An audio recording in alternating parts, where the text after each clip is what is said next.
একটা কথা আছে বাংলায়, যার যায় আসলে সেই বোঝে। এখন আমরা যারা দূর থেকে বিশ্লেষণ করি আমাদের ফিলিংসের জায়গাটা একরকম, আর যাদের পরিবার এখানে কানেক্টেড তাদের জায়গাটা হয়তো বা একটু অন্যরকম। তবে আমি মনে করি ডক্টর মোহাম্মদ ইউনূস এই মুহূর্তে যে সিদ্ধান্তটা নিয়েছে বা সরকারের যে অবস্থাটা সেটা রাষ্ট্রের জন্য কল্যাণকর। গতকালকে জামাতের আমির বলছিলেন 24 ঘন্টা পার হয়ে গেছে, কারো বিরুদ্ধে সরকার কোনো ব্যবস্থা নেয়নি।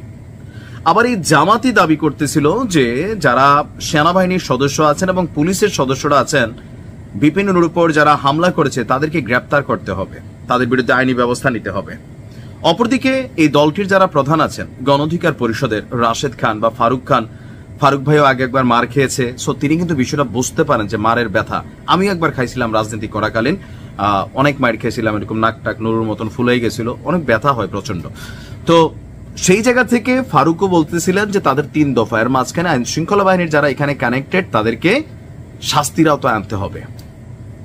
এখন 24 ঘন্টা পার হয়ে গেলেও যে পুলিশ সদস্যরা বা সেনাবাহিনীর সদস্যরা সেখানে ছিল তাদের বিরুদ্ধে সরকার কেন ব্যবস্থা নেয়নি বা তাদেরকে পরোক্ষভাবে সমর্থন করছে? কারণ দেখেন, সেনাবাহিনী কিন্তু আইএসপিআর থেকে বিজ্ঞপ্তি দিয়ে দিছে মবের বিরুদ্ধে খুবই স্ট্রং অবস্থান নিবে। এমনকি এই ঘটনার পরেও জাতীয় পার্টির অফিসগুলোকে সরকার নিরাপত্তা দিয়েছে, সেনাবাহিনীকে সরকার সাপোর্ট করেছে। কারণ এখানে দেখেন নূরের মায়ের সিচুয়েশনটার বিষয়টা আলাদা, কিন্তু এর আগে 1 ধাপে 2 ধাপে 3 ধাপে এখানে যেন কোনো মব তৈরি না হয়। যেহেতু নূর দলটির প্রধান বা ওনার ভাষাগত তো সমস্যা আছে, এখন এটা নতুন কিছু না, তো এগুলোর কারণে কিন্তু সেনাবাহিনী প্রথম পুলিশের সাথে যখন সংঘর্ষ ছিল তখন কিন্তু সেখানে সেনাবাহিনী কল করা হয়েছে, তখন কিন্তু বিপিনুর চলে যেতে পারতেন। বা এখানে জাতীয় পার্টির বিরুদ্ধে তাদের যে অবস্থান ছিল, অফিস ভাঙচুর করবে, জিএম কারসাদের ল্যাংড়া করে দিবে, তার বাড়ির সামনে মব তৈরির জন্য উস্কানি দিচ্ছিল, এগুলা কিন্তু আইনের ভাষায় আইন পরিপন্থী কাজ। এখন এটা নিয়ে এনসিপি অনেক কথাবার্তা বলতেছে যে নূর ভাইয়ের মতন আমাদেরও পরিণতি হবে।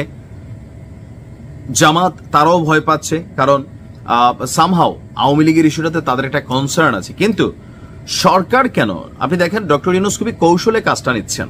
তিনি বিপিনুরের খবর নিয়েছেন, তার চিকিৎসার জন্য প্রয়োজনে বিদেশ পাঠাবেন, মেডিকেল বোর্ড গঠন করা হয়েছে, সরকারের প্রেস সেক্রেটারি গিয়েছে, সব ঠিক আছে। কিন্তু ওই যে যারা জড়িত যারা, তারা কি দুর্বৃত্ত? যে নুরু কিছুই করে নাই, কালকে ওনাকে যায় মারছে, দেখেন মায়ের পক্ষে আমরা না, কখনোই না। পুলিশ একটা লিমিটেড ভার্সনে তারা কাজ করবে, আর সেনাবাহিনী তো ভাই এই কাজগুলোর জন্য না। সেনাপ্রধান বারবার বলতেছিলেন যে দেখো এতদিন সেনাবাহিনী মাঠে রাখা যায় না, পুলিশের ট্রেনটা হচ্ছে আলাদা আর সেনাবাহিনীর ট্রেনিংটাই হচ্ছে আলাদা। সেনাবাহিনী কিভাবে এই পরিবেশ উত্তপ্ত অবস্থা এটাকে কন্ট্রোল করে, না মানে আলোচনা দীর্ঘ হয়ে যাবে। যাই হোক, এখন এখানে মূল বিষয়টা হচ্ছে যে সরকার যদি এই মুহূর্তে সেনাবাহিনীর বিরুদ্ধে কোনো ইনভেস্টিগেশনে যায় বা এটা কেন করছে, সেনাবাহিনী বলছে যে ভাই আমরা ট্রাই করছি আইন শৃঙ্খলা পরিস্থিতি কন্ট্রোল করার জন্য। ডক্টর ইউনূসের সিদ্ধান্ত যে মবকে যে কোনো মূল্যে প্রতিহত করতে হবে, সো আমরা ওই দিন ওইটাই করছি। আমরা এখানে মবকে থামাইতে চাইছি। যদি জাতীয় পার্টির রাজনীতি নিষিদ্ধ করতে আইন আছে, আইন করবে, কিন্তু আপনি গিয়া 50 জন বা 100 জন মানুষ, 500 মানুষ একটা অফিস ভেঙে ফেলবেন, তারপরেও করছে না কালকে। তো সেইখানে কি অফিসগুলোকে সরকার প্রোটেকশন দিতে চায় না? দিচ্ছে, কারণ এটা সরকারের মধ্যে যে ফাংশনগুলো আছে বা অর্গানগুলো আছে, লাইক পুলিশ আর বিভিন্ন বাহিনী, তাদের কাজই এটা। কালকেও কিন্তু গণ অধিকার অনেক কর্মীরা কিন্তু পুলিশ লাঠিচার্জ করছে। কেন? আপনি কি ভাঙা ফেলতেছেন, আগুন জ্বালাই দিতেছেন। আপনারা দাবি করবেন, সরকারের উপর চাপ প্রয়োগ করবেন, সেটা আইনের মাধ্যমে হতে পারে, জাতীয় পার্টি নিষিদ্ধ, কিন্তু এইভাবে কোনো ঘটনা করা যায় না।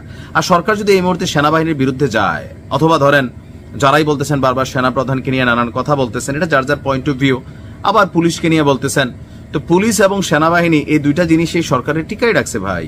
তো সেই দুইটা জিনিসের বিরুদ্ধে যদি সরকার কোনো ইনকোয়ারি কল করে, তারপর একটা প্রাথমিক তদন্ত কমিটি ডিএমপির পক্ষ থেকে তৈরি হয়েছে, সেটা আলাদা। কিন্তু কোনো অ্যাকশনে যাওয়া, কোনো সেনাবাহিনীর সদস্যকে গ্রেপ্তার করে ফেলা, এখানে ওই রকম অতিরঞ্জিত কোনো কিছুই সেনাবাহিনীর পক্ষ থেকে হয় নাই।